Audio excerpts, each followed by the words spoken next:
Tangis histeris keluarga terduga pelaku ledakan di SMAN 72 Jakarta, itu keponakan saya.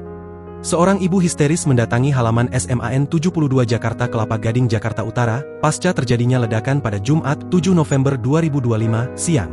Sambil menangis, ibu ini menanyakan keberadaan seorang anak laki-laki yang merupakan pelajar kelas 12 di sekolah tersebut.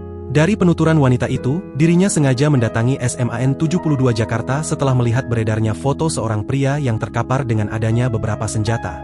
Foto-foto yang beredar itu belakangan disebut sebagai terduga pelaku di balik ledakan SMAN 72 Jakarta yang diketahui berinisial FN 17 tahun.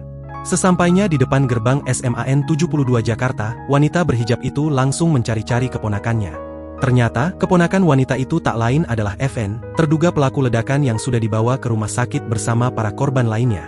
"Keponakan saya di mana? Dia siswa kelas 12, tadi lihat fotonya, saya tantenya, orang tuanya perginya jauh di luar negeri," ucap wanita itu sambil terus menangis.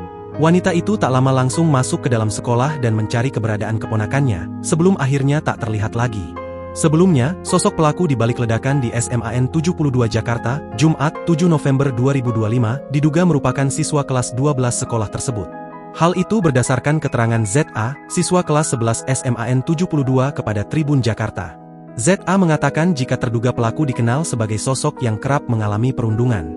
Diungkapkan ZA, siswa FN selalu terlihat sendiri dengan gayanya yang khas memakai jas putih.